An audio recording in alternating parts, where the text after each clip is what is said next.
నమస్తే. ప్రస్తుతం మనతో పాటు సీనియర్ జర్నలిస్ట్ దాము బాలాజీ ఉన్నారు. ఆయనతో మాట్లాడదాం. నమస్తే సార్. నమస్తే. సార్ దస్తగిరి భార్య షబానా మీద దాడి జరిగింది అని జెప్పేసి వార్తలొస్తున్నాయి. ఆ దాడి చేసింది ఎవరో గాదు వైసీపీ నాయకులే అని జెప్పేసి కూడా అంటున్నారు. ఎంతవరకు నిజం ఉండే అవకాశం ఉంది సార్? దస్తగిరి భార్య షబానా ఆమె నిన్న ఆహ్, 2 పోలీస్ స్టేషన్‌లో కంప్లెయింట్ ఇచ్చింది. ముఖ్యంగా పులివెందుల నియోజకవర్గం తాండూరు పోలీస్ స్టేషన్‌లో కంప్లెయింట్ ఇచ్చారు. అక్కడ వాళ్ళు పెద్దగా పట్టించుకోలేదని జెప్పి మళ్ళీ పులివెందుల రూరల్ సర్కిల్ దీంట్లో ఆఫీస్‌లకెళ్ళి గూడా కంప్లెయింట్ ఇచ్చారు. అట్లాగే ఆమె వీడియో కూడా రిలీజ్ చేసింది. సో, అందులో ఏముందంటే, ఆమె పులివెందుల నియోజకవర్గం తాండూరు మండలం మల్యాల గ్రామానికి బంధువుల ఇంటికి వెళ్ళింది. హ్మ్. అప్పుడు అక్కడ ఇద్దరు ముస్లిం మహిళలు షంషున్ అండ్ ఫర్వీన్ అనే ఒక ముస్లిం మహిళలు వచ్చి ఈమె మీద పిడిగుద్దులు గుద్ది ఈమెను బాగా గాయపరిచారు. అట్లాగే తీవ్రంగా బెదిరించారు. ఒక 1 ఇయర్ లోపల ముక్కలు ముక్కలుగా దస్తగిరిని నరికేస్తాం. మీకెంత ధైర్యం అవినాష్ రెడ్డిని, జగన్‌ని ఇరికించడానికి ట్రై చేస్తారా మీరు? మీరు గాని మానుకోకపోతే మేము దస్తగిరిని ముక్కలు ముక్కలుగా నరికేస్తాము. మా ఎనక వైసీపీ రవీంద్రనాథ్ రెడ్డి ఉన్నాడు. అవినాష్ రెడ్డి ఉన్నాడు అని వాళ్ళు బెదిరించారు అనేది ఆమె చెప్తుంది. ఈ లోపల దస్తగిరి వచ్చాడు. దస్తగిరిని కూడా బెదిరించాడు. గన్‌మెన్ ఉన్నప్పటికి కూడా దస్తగిరిని బెదిరించారు. గన్‌మెన్ సర్ది చెప్పారు అనేది ఆమె చెప్తుంది.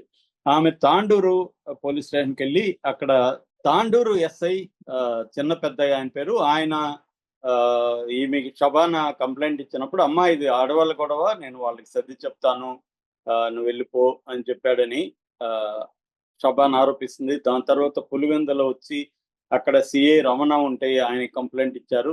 సీఐ రమణ కూడా ఆ కంప్లెయింట్ తీసుకొని మళ్ళీ తాండూరు స్టేషన్‌కే పంపించారు. ఎందుకంటే సంఘటన అక్కడ జరిగింది కాబట్టి అక్కడ విచారించి ఎఫ్ఐఆర్ చేయమని చెప్పారు. ఇప్పటివరకు ఎఫ్ఐఆర్ కూడా చేయలేదని చెప్తున్నారు. సో, ఆ ఎఫ్ఐఆర్ తీసుకొని ఆహ్, ఆహ్, మళ్ళీ కేసు మేము కడతామని చెప్తున్నారని చెప్పారు. సో, ఇక్కడ ఏం జరుగుతా ఉందంటే ఆల్రెడీ ఇదంతా కూడా కావాలని దస్తగిరి ఆడే డ్రామా, దస్తగిరి, షబానా కలిసి అనేక ఊర్లల్లో ఫైనాన్స్ వ్యాపారం చేస్తున్నారు. ఆ డబ్బుల గొడవతో వాళ్ళిద్దరూ వచ్చి గొడవ చేస్తే వాళ్ళ ముస్లిం మహిళలు వాళ్ళ బంధువులే అని చెప్తున్నారు. దాన్ని కూడా వీళ్ళు వైసీపీకి వాడుకోవడానికి డ్రామా ఆడారు. వైసీపీకి వ్యతిరేకంగా వాడుకోవడానికి. దస్తగిరి ముందు నుంచి కూడా వైసీపీకి వ్యతిరేకంగా ఏదో ఒక డ్రామా చేస్తూ జనంలో ఆయన కనిపిస్తూ ఉండాలి. ఎందుకంటే దానివల్ల అతను 2 ప్రయోజనాలున్నాయి. ఒకటి పంచాయతీలు చేసి డబ్బులు సంపాదించడం. అది ఎప్పటినుంచో చేస్తున్నాడు అతను. ఎందుకంటే అతను అందుకోసమే సెక్యూరిటీని కూడా పెంచుకున్నాడు. ఎక్కువగా పోలీసులు తన పక్కన ఉంటే బెదిరించడానికి ఈజీ అవుతుందని. సో, సెక్యూరిటీని ఉపయోగించుకొని బెదిరించి పంచాయతీలు చేస్తున్నాడు. రెండోది ఈ ఫైనాన్స్ వ్యాపారం చేస్తున్నాడు. దాంట్లో కూడా ఆ మధ్య కూడా ఒక పిల్లవాడిని కిడ్నాప్ చేసి వాళ్ళ ఇంట్లో పెట్టుకుంటే ఆ పిల్లవాడు వాళ్ళ తల్లిదండ్రులు కూడా కంప్లెయింట్ ఇచ్చారు గతంలో కూడా. అలాగా అతను ఈ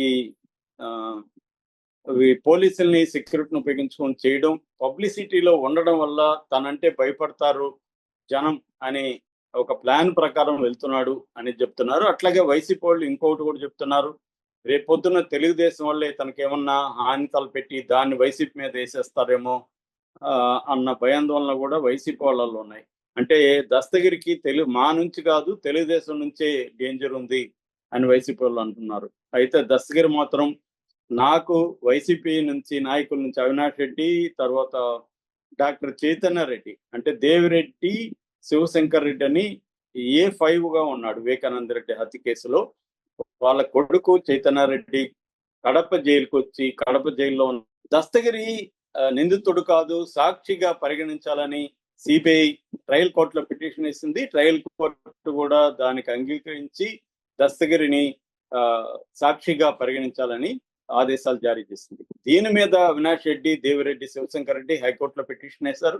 హైకోర్టు జడ్జి జస్టిస్ లక్ష్మణ్ దీని మీద వివరణ అడిగారు. మీరు ఏ గ్రౌండ్స్ మీద అతన్ని సాక్షిగా పరిగణించాలని చెప్తున్నారు అని ట్రయల్ కోర్టుకి సిబిఐ కూడా ఆయన ఆదేశాలు ఇచ్చారు. అట్లాగే దస్తగిరికి కూడా నోటీసులు పంపించారు. ఎందుకంటే దస్తగిరి స్వయంగా నేనే చంపాను, నేను గొడ్డలతో ఇట్లా నరికాను అట్లా నరికాను అని అతను అది కూడా 5 కోట్ల కిరాయి నాకు ఇస్తానన్నారు.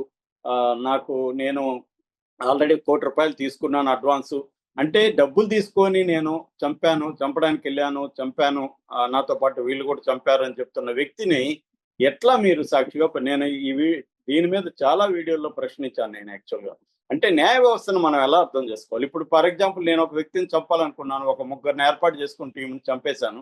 బయటకు వచ్చి వీళ్ళు ముగ్గురే చంపారు సార్, నేను కూడా చంపాను కానీ వీళ్ళు ముగ్గురు చంపారు, సో నేను మీకు అనుకూలంగా మారుతున్నాను కాబట్టి నన్ను ఇంక మీదట నిందితుడు అనొద్దండి, సాక్షి అనండి అంటే కోర్టు సాక్షి అనాల్సిందే కదా ఇదే లాజిక్ ప్రకారం.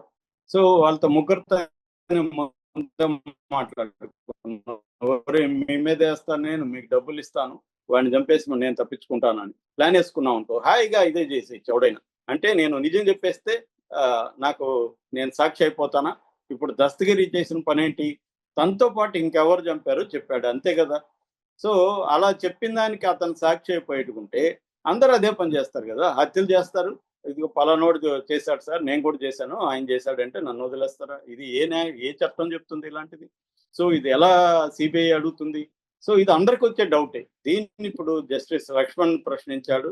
సో దస్తగిరి గాని అలా చేస్తే మాత్రం హత్యలు చాలా ఎక్కువ అవుతాయి దేశంలో. దీన్ని ఉపయోగించి మనం కూడా తప్పించుకోవచ్చు అనుకుంటారు. ఇది చాలా ఘోరమైన విషయం.